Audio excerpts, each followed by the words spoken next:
Hello দর্শক বন্ধুরা, বাচ্চাদেরকে পড়াশোনার পাশাপাশি যদি একটি পেন্সিল আর একটি রাবার আর একটি সাদা পেজ বা একটি খাতা দিয়ে দেন, তাহলে দেখবেন বাচ্চারা নিজে থেকে অনেক কিছু আঁকিবুকি করে। তো বাচ্চারা আবার অনেকে পড়তেও চায় না, পড়াশোনাও করতে চায় না। ওদের মানসিক বিকাশটা আসলে সেরকমভাবে হয় না। ওরা বেশিরভাগ ঝুঁকে যাচ্ছে মোবাইলের স্ক্রিনের দিকে।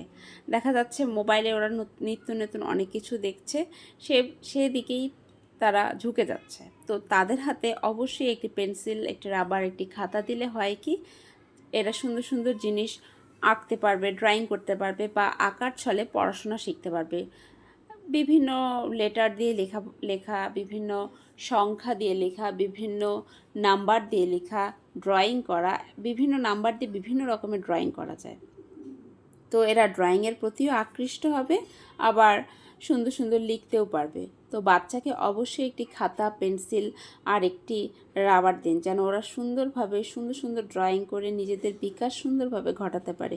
মন মানসিকতা ভালো থাকে যদি এই একটার পর একটা সুন্দর সুন্দর ড্রয়িং করে। তো ওদের মানসিক বিকাশ যেন সুন্দরভাবে হয়, এজন্য আমি সাথে আছি। আর যদি আপনাদের কিছু দরকার হয় যে এটা ড্রয়িং করলে ভালো হবে বাচ্চাদের জন্য, আপনারা অবশ্যই কমেন্ট করে জানাবেন। ভালো লাগলে অবশ্যই লাইক, কমেন্ট, শেয়ার করে দেবেন। আজকে এখানেই পাই।